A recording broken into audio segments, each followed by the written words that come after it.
না না ভাই আমি দেখ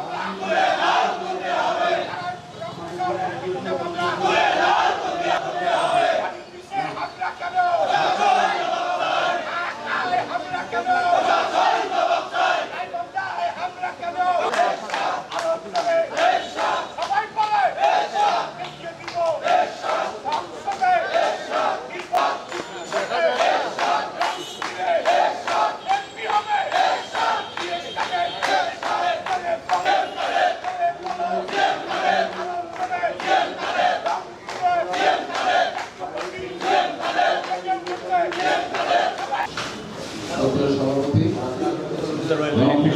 মানুষের নেতা আজকে না একজন ভালো ব্যবসায়ী সে নিরাপদ নয়, তার অর্থ নিয়ে, তার বাড়িতে নিয়ে, তার ব্যবসা প্রতিষ্ঠান নিয়ে দেখবে শঙ্কিত। যে কোনো মুহূর্তে আমার ব্যবসা প্রতিষ্ঠানের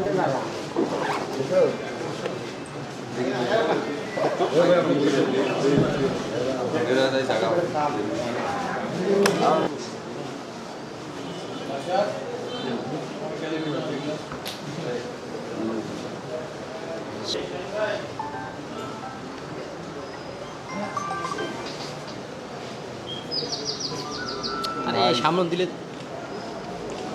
বিপদ দিস না, মানে কি দিছে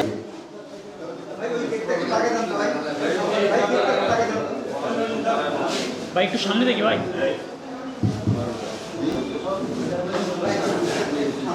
রংপুর বিভাগীয় আজকের এই জরুরি সভা উদ্বেগজনক অবস্থার মধ্যে আপনারা জানেন যে মব সন্ত্রাস রাজনীতি ছেড়ে দিয়ে আমাদের নিজস্ব কাজ চাইতে হবে। মব সন্ত্রাস দেশটাকে খেয়ে ফেলছে। মবের রাজনীতি একটা আগে সবাই বাড়ি যান, আমাদের এই জায়গাটা বন্ধ করে ঠিক আছে। সবাই বাইরে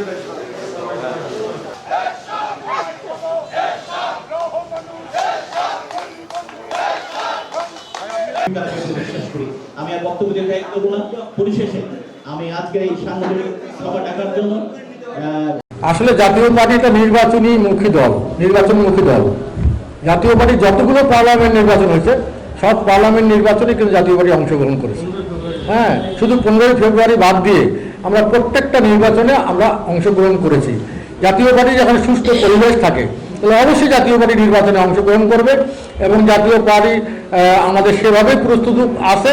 আমাদের প্রার্থী আমরা অনেক জায়গায় আমরা চূড়ান্ত করে ফেলেছি, আর কিছু প্রার্থী আমাদের এখনও সিলেকশন বাকি আছে। এখন জেলা কমিটির মতামতের উপরে আমরা সেই প্রার্থীকে চূড়ান্ত করব। নির্বাচনের জন্য প্রস্তুত আমরা চাই। নির্বাচনী একটা পরিবেশ, লেভেল প্লেয়িং ফিল্ড একটা দরকার, যেখানে প্রত্যেকটা রাজনৈতিক দল তাদের স্ব প্রার্থীর ব্যানারে তারা যেন নির্বাচন করার পরিবেশ তারা পায়, সেটার জন্য আমাদের আসলে দাবি থাকবে। আমরা এখন তো কেউ যদি জাতীয় আওয়ামী লীগের সমর্থক হয়, মনে করেন জাতীয় আওয়ামী লীগের সমর্থক, সে কোনো তার বিরুদ্ধে কোনো মামলা মোকদ্দমা নাই, সে যদি যোগ্য প্রার্থী আমরা মনে করি, আমরা দেবো না কেন? দেবো, অবশ্যই দেবো। হ্যাঁ, আমাদের ক্যান্ডিডেট ক্রাইসিসকে ওভারকাম করার জন্য আমরা অবশ্যই করবো। অনেক জেলা আছে, হ্যাঁ, যেমন 300 আসনে আমরা প্রার্থী দেবো। এখন জাতীয় পার্টির প্রার্থীর চাইতে যদি ভালো শক্তিশালী প্রার্থী পাওয়া যায়, আমরা সে যদি ক্লিন ইমেজ থাকে, তার বিরুদ্ধে যদি কোনো সহিংসতার অন্য কোনো আলামত না থাকে, অবশ্যই পাবেন, দেবো না কেন? যেমন ধরেন আপনারা ফরিদপুর, গোপালগঞ্জ, অন্যান্য জেলাগুলো আছে যেখানে নিরঙ্কুশ তাদের আওয়ামী লীগের যেখানে সমর্থন আছে, আপনারা জানেন, সেখানে যদি জাতীয় পার্টিকে যোগদান করে কেউ, সে যদি ক্লিন ইমেজের লোক যদি জাতীয় পার্টিতে যোগদান করে, তাহলে তাকে আমরা মনোনয়ন দেবো না কেন? অবশ্যই দেবো। জাতীয় পার্টি কোনো সময় কারো অনুকম্পার পাত্র হয়ে রাজনীতি করে নেই। আমরা এককভাবে রাজনীতি করেছি, হয়তোবা জোট মহাজোট হয়েছে, কিন্তু কারো পেটের ভিতরে গিয়ে জাতীয় পার্টি কোনো সময় রাজনীতি করে নেই। এখানে বিএনপি মনে করছে উনি টোটাল ব্রিফিংকে শোনেন নাই, শুধু মুখটা বলছেন। উনি আমাদের মহাসচিব বলছেন গণতন্ত্র রক্ষার স্বার্থে সব দলের অংশগ্রহণ নিশ্চিত করতে গেলে এই দায়িত্বটা বড় দল বিএনপিকেই নিতে হবে। হ্যাঁ, তার কারণ আপনারা দেখেন যে বিএনপির অনেক বিরোধিতা করার কারণে অনেক ডিসিশন কিন্তু চেঞ্জ হয়েছে।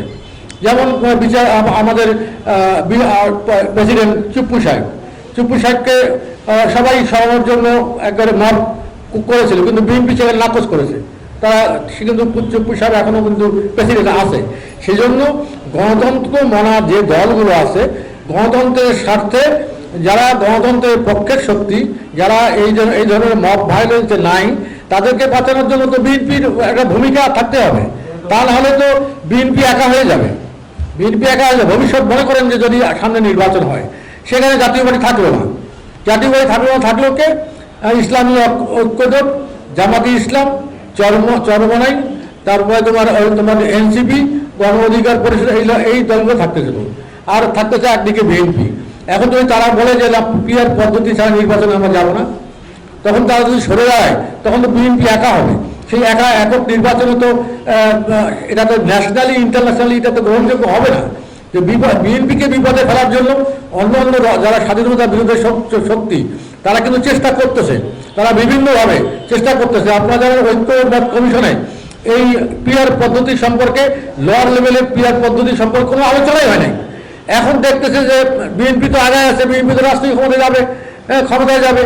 এখন তারা দেখতেছে যে বিএনপিকে এই সময় একটা আঘাত করতে গেলে পিআর পদ্ধতিটা বাস্তবায়ন ছাড়া জামাতে ইসলাম নির্বাচনে যাবে না। এটা অজুহাত খুঁজতেছে। এই ধরনের খোয়া অজুহাত খুলে তারা বিএনপিকে যদি বিপদযুক্ত করার জন্য, বিপদে ফেলার জন্য তারা যদি নির্বাচন থেকে সরে যায়, তখন তো বিএনপি একা হয়ে যাবে, সেই নির্বাচন তো গ্রহণযোগ্য হবে না। সেজন্য বিএনপির স্বার্থেই আমার মনে হয় সব দলের অংশগ্রহণটা নিশ্চিত করা এর জন্য মহাসচিব সাহেব বলছেন। শেষ প্রশ্ন হচ্ছে যে আপনারা কি মনে করেন সামনে যে নির্বাচন যদি লেভেল প্লেইং ফিল্ড হয় আপনাদের তাহলে জাতীয় পার্টি কেমন করবে? ইনশাআল্লাহ জাতীয় পার্টি ভালো ফলাফল করবে। জাতীয় পার্টি ভালো ফলাফল করবে। আওয়ামী লীগ যেহেতু নাই, আওয়ামী লীগের একটা শূন্যতা আছে। তারা তো 30-35% ধরে, সর্বশেষ তো 25% ভোট তো আওয়ামী লীগের আছে, না হয় 2% লোক পালায় গেছে। আমার মনে হয় যে তারা বেটার অপরচুনিটি হিসাবে তাদের ভোটাররা, সমর্থকরা জাতীয় পার্টিকে চুজ করবে, অথবা অন্য কাউকে চুজ করতে পারে। হ্যাঁ, কিন্তু জাতীয় পার্টি চুজ করার সম্ভাবনা বেশি। হ্যাঁ, এবং জাতীয় পার্টি, আমাদের জাতীয় পার্টির তো সাংগঠনিক ভিত্তি আছেই। আমাদের যদি কিছু অ্যাড হয়, তাহলে অনেক ক্ষেত্রে দেখবেন যে জাতীয় পার্টির প্রার্থীরা বিজয়ী হবে। তো আমরা একটা ভালো ফলাফল করার জন্য আমাদের প্রত্যাশা আছে আর কি। আমরা লক্ষ্য করতেছি যে জাতীয় পার্টিকে ফ্যাসিস্টের দোসর হিসেবে আখ্যায়িত করে নানাভাবে জাতীয় পার্টির উপরে অন্যায়ভাবে জাতীয় পার্টির অফিস ভাঙচুর, নেতাকর্মীদেরকে হেনস্থা, এই একটা কালচারে পরিণত হয়ে গেছে। একজন মব সন্ত্রাস যাকে বলা হয়, মব সন্ত্রাসের মাধ্যমে সারা দেশেই আমাদের প্রায় এই 8 জেলার মধ্যে প্রায় 3টি জেলায় জাতীয় পার্টির অফিস ভাঙচুর হয়েছে। কেন্দ্রীয় অফিস গতকালকেও ভাঙচুর হয়েছে। এর আমরা তীব্র নিন্দা জানাচ্ছি এবং এর সঙ্গে যারা জড়িত তাদেরকে দৃষ্টান্তমূলক শাস্তি দাবি করছি। আমরা একটা রাজনৈতিক দল এবং এই রাজনৈতিক দলের নিবন্ধিত রাজনৈতিক দল, এবং এই দলটি তার স্বাভাবিক কর্মকাণ্ড পরিচালনা করবে, এতে কোনো আইনগত কোনো বাধা নেই। তারপরেও দেখছি অরচিতভাবে একটা ভ্রান্ত ধারণা চাপাই দিয়ে জাতীয় পার্টির রাজনীতিকে স্তব্ধ করে দেওয়ার জন্য একটা পরিকল্পনা চলমান। তার বিরুদ্ধে যাতে আমরা সোচ্চার হতে পারি, নিজস্ব শক্তিমত্তা দিয়ে এই ধরনের অবৈধ শক্তিকে যাতে আমরা প্রতিহত করতে পারি, সে বিষয়ে একটা আমাদের আলোচনা আছে। দ্বিতীয় বিষয়টা হলো যে আমাদের প্রত্যেকটা জেলায় সাংগঠনিক অবস্থা কী, এবং যদি আমাদের সামনে নির্বাচন, ফেব্রুয়ারির নির্বাচন হয়, সেই নির্বাচনে আমাদের সম্ভাব্য প্রার্থী তালিকাও আমরা চূড়ান্ত করার জন্য জেলা কমিটিকে অনুরোধ করা হয়েছে। জেলা কমিটির সুপারিশ পেলে আমরা সে তদন্ত করে দেখব যে তাদের সুপারিশটা সঠিক কিনা, যাচাইপূর্বক আমরা কেন্দ্রীয় কমিটিকে সুপারিশ করব প্রার্থীর তালিকা হিসেবে। সব প্রস্তুতি জাতীয় পার্টির আছে, কিন্তু দুঃখজনকভাবে হলেও সাম্প্রতিক সময় যে ঘটনাগুলো আমরা লক্ষ্য করছি, যে স্বাধীনতার পক্ষের শক্তি, বিশেষ করে মুক্তিযোদ্ধাদের, সর্বকালের সর্বশ্রেষ্ঠ সন্তান আমাদের পার্টির চেয়ারম্যান যাদেরকে উপাধি দিয়েছেন, এই মুক্তিযোদ্ধাদের উপরে একটা সহিংসতা, তাদের কণ্ঠ স্তব্ধ করে দেওয়া, তাদেরকে হেনস্থা করা, তাদের গালে জুতা মারা, তাদের গলায় জুতার মালা পরানো, টুপি চেপে ধরা, এই ধরনের দৃষ্টান্ত আমরা দেখছি। এটা একটা ভালো লক্ষণ নয়।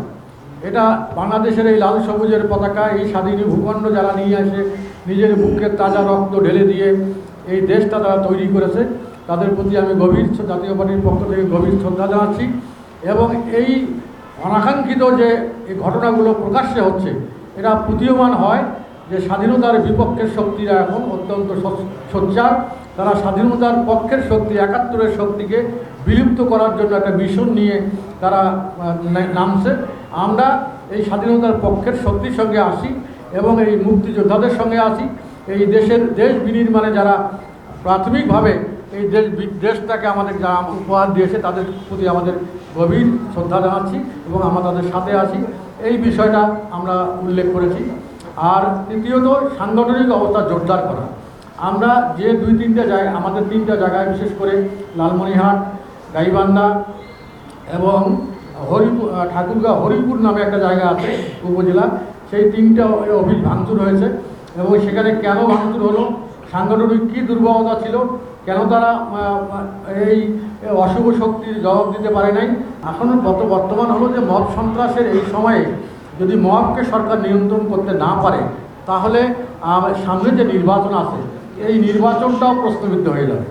এখানে আইন শৃঙ্খলা পরিস্থিতির উপরে ডিপেন্ড করে একটা সুষ্ঠু নির্বাচন। সেই নির্বাচনে যদি আইন শৃঙ্খলা পরিস্থিতি কোনো কাজে না থাকে, শত শত পুলিশের সামনে যদি মানুষের ব্যবসা প্রতিষ্ঠানে হামলা হয়, পার্টি অফিসে হামলা হয়, লোককে দিনে দুপুরে যদি পিটায় মারা হয়, মুক্তিযোদ্ধারা যদি অপমানিত হয়, দিবালোকে দিনের বেলা মুক্তিযোদ্ধাদেরকে হেনস্থা করা হয়, মুক্তিযোদ্ধাদের পিছনে হাত করা লাগায় তাদেরকে জেলে পাঠানো হয়, তাহলে এই দেশ কোথায়? এই দেশ এই অবস্থায় এই অবস্থা নিয়ে আগামী দিনে সুষ্ঠু নির্বাচন করা কি সম্ভব কিনা, এ বিষয়ে আমাদের প্রশ্ন বর্তমান সরকারের কাছে। আর আমরা বিশেষ করে রংপুরের মানুষ, রংপুরে জাতীয় পার্টিকে আমরা গণমানুষের দল হিসেবে মনে করি। আমরা রংপুর জাতীয় পার্টির যে সম্মান, সেই সম্মান ধরে রাখার জন্য আমার জীবন বাজি রেখে হলেও আমরা সেই চেষ্টাটা করবো ইনশাআল্লাহ। আমরা কাউকে ছাড় দেবো না, তার কারণ জাতীয় পার্টির ইতিহাসটা আমাদের ক্লিন ইমেজ। আমরা কারো পার্টি অফিসে হামলা করি না, কারো মিছিল আমাদের বিপক্ষে মিছিল করলেও কারো মিছিলে আমরা প্রতিবাদ করি না। কিন্তু আমাদের গায়ে পড়ে যদি কেউ আমাদের পার্টি অফিসে হামলা করার চেষ্টা করে, তার দাঁত ভাঙা জবাব দেওয়ার জন্য জাতীয় পার্টির জেলা, মহানগর, অঙ্গ সহযোগী সংগঠন সবাই প্রস্তুত আছে। প্রতিদিন আমাদের এখানে আমাদের নেতাকর্মীদের উপস্থিতি আছে এবং আমাদের প্রস্তুতি আছে। আমি বলবো এখান থেকে আপনাদের মাধ্যমে, তাদের যদি কোনো সুপ্ত চিন্তা ভাবনা থাকে সেখান থেকে সরে যাওয়ার আমি অনুরোধ করব। আর যদি তাদের সেই ধরনের দুঃসাহস করে, তার দুঃসাহসের পরিণতিটা হবে অত্যন্ত ভয়াবহ। সেজন্য আমি মনে করি এই বিষয়গুলো আমাকে সামনে রেখে বর্তমান প্রেক্ষাপট, রাজনৈতিক অবস্থা এবং আমাদের জাতীয় পার্টির উপরে যে জুলুম, এর প্রতিবাদ এবং আইনি প্রতিকার চেয়ে আমরা এই প্রোগ্রামটা করছি এবং সবার মাঝে আমরা এই কথাটা বলছি যে প্রত্যেকটা জেলায় বা প্রত্যেকটা উপজেলায় আপনারা যারা এখানে থানায় দায়িত্বে আছে, যারা যৌথ বাহিনীর দায়িত্বে আছে, তাদেরকে ইনফরমেশন দেওয়া যে আমাদের দলে এরকম শুনছি যে আমাদের পার্টি অফিসে হামলা হবে। এই ইনফরমেশনগুলো একটা ডকুমেন্ট দরকার। আমরা পরবর্তী স্টেজে আমরা যেন জানাতে পারি যে আইন শৃঙ্খলা বাহিনীকে আমরা আবেদন করেছিলাম, সেই আবেদন তারা কর্ণপাত করেন নাই, তারপরে এখানে অবৈধভাবে মব সন্ত্রাসের মাধ্যমে হামলা হয়েছে, আমরা সেটার প্রতিকার করেছি। এই ডিফেন্সটা নেওয়ার জন্য আমরা সবাইকে জানিয়েছি। জাতীয় পার্টিটা নির্বাচনমুখী দল। জাতীয় পার্টি যতগুলো পার্লামেন্ট নির্বাচন হয়েছে সব পার্লামেন্ট নির্বাচনে কিন্তু জাতীয় পার্টি অংশগ্রহণ করেছে। হ্যাঁ, শুধু 15ই ফেব্রুয়ারি বাদ দিয়ে আমরা প্রত্যেকটা নির্বাচনে আমরা অংশগ্রহণ করেছি। জাতীয় পার্টি যখন সুষ্ঠু পরিবেশ থাকে তাহলে অবশ্যই জাতীয় পার্টি নির্বাচনে অংশগ্রহণ করবে এবং জাতীয় পার্টি আমাদের সেভাবেই প্রস্তুত আছে। আমাদের প্রার্থী আমরা অনেক জায়গায় আমরা চূড়ান্ত করে ফেলেছি, আর কিছু প্রার্থী আমাদের এখনও সিলেকশন বাকি আছে। এখন জেলা কমিটির মতামতের উপরে আমরা সেই প্রার্থীগুলো চূড়ান্ত করব। নির্বাচনের জন্য প্রস্তুত। আমরা চাই নির্বাচনী একটা পরিবেশ, লেভেল প্লেয়িং ফিল্ড একটা দরকার, যেখানে প্রত্যেকটা রাজনৈতিক দল তাদের স্ব প্রার্থীর ব্যানারে তারা যেন নির্বাচন করার পরিবেশ তারা পায়, সেটার জন্য আমাদের আসলে দাবি থাকবে। এটা বলছেন, ঠিক কথা বলছেন। আমরা এখন তো কেউ যদি জাতীয় আওয়ামী লীগের সমর্থক হয়, মনে করেন জাতীয় আওয়ামী লীগের সমর্থক, সে তার বিরুদ্ধে কোনো মামলা মোকদ্দমা নাই, সে যদি যোগ্য প্রার্থী আমরা মনে করি, আমরা দেবো না, দেবো, অবশ্যই দেবো। হ্যাঁ, আমাদের ক্যান্ডিডেট ক্রাইসিসকে ওভারকাম করার জন্য আমরা অবশ্যই করবো। অনেক জেলা আছে, হ্যাঁ, যেমন 300 আসনে আমরা প্রার্থী দেবো। এখন জাতীয় পার্টির প্রার্থীর চাইতে যদি ভালো শক্তিশালী প্রার্থী পাওয়া যায়, তারা সে যদি ক্লিন ইমেজ থাকে, তার বিরুদ্ধে যদি কোনো সহিংসতার কোনো অন্য কোনো আলামত না থাকে, অবশ্যই পাবেন, দেবো না কেন। যেমন ধরেন আপনারা ফরিদপুর, গোপালগঞ্জ, অন্যান্য জেলাগুলো আছে যেখানে নিরঙ্কুশ তাদের আওয়ামী লীগের যেখানে সমর্থন আছে, আপনারা জানেন, সেখানে যদি জাতীয় পার্টিকে যোগদান করে কেউ সেই জন্য ক্লিন ইমেজের লোক যদি জাতীয় পার্টিতে যোগদান করে, তাহলে তাকে আমরা মনোনয়ন দেবো না কেন, অবশ্যই দেবো। জাতীয় পার্টি কোনো সময় কারো অনুকম্পার পাত্র হয়ে রাজনীতি করে নেই। আমরা এককভাবে রাজনীতি করেছি, হয়তোবা জোট মহাজোট হয়েছে, কিন্তু কারো পেটের ভিতরে গিয়ে জাতীয় পার্টি কোনো সময় রাজনীতি করে নেই। এখানে বিএনপি মনে করছে উনি টোটাল ব্রিফিংটা শোনেন নাই, শুধু মুখটা বলছেন। উনি আমাদের মহাসচিব বলছেন গণতন্ত্র রক্ষার স্বার্থে সব দলের অংশগ্রহণ নিশ্চিত করতে গেলে এই দায়িত্বটা বড় দল বিএনপিকেই নিতে হবে। হ্যাঁ, তার কারণ আপনারা দেখেন যে বিএনপির অনেক বিরোধিতা করার কারণে অনেক ডিসিশন কিন্তু চেঞ্জ হয়েছে। যেমন আমাদের প্রেসিডেন্ট চুপ্পু সাহেবকে সবাই সরানোর জন্য একবারে মক করেছিল, কিন্তু বিএনপি সেখানে নাকচ করেছে। সে কিন্তু চুপ্পু সাহেব এখনও কিন্তু প্রেসিডেন্ট আছে। সেই জন্য গণতন্ত্র মনা যে দলগুলো আছে, গণতন্ত্রের স্বার্থে যারা গণতন্ত্রের পক্ষের শক্তি, যারা এই ধরনের মক ভায়োলেন্সে নাই, তাদেরকে বাঁচানোর জন্য তো বিএনপির একটা ভূমিকা থাকতে হবে। তা নাহলে তো বিএনপি একা হয়ে যাবে। ভবিষ্যৎ মনে করেন যে যদি সামনে নির্বাচন হয়, সেখানে জাতীয় পার্টি থাকলো না। থাকলো কে? ইসলামী ঐক্যজোট, জামাতি ইসলাম, চরমনাই, তারপরে তোমার এনসিপি, গণ অধিকার পরিষদ, এই দলগুলো থাকতে দেবে। আর থাকতে চায় একদিকে বিএনপি। এখন যদি তারা বলে যে না, পিআর পদ্ধতি ছাড়া নির্বাচনে আমরা যাব না, তখন তারা যদি সরে দাঁড়ায়, তখন তো বিএনপি একা হবে। সেই একক নির্বাচনে তো এটা তো ন্যাশনালি ইন্টারন্যাশনালি এটা তো গ্রহণযোগ্য হবে না, যে বিএনপিকে বিপদে ফেলার জন্য। দৈনিক বাংলাদেশ মিডিয়া, সত্যের সন্ধানে সারাক্ষণ।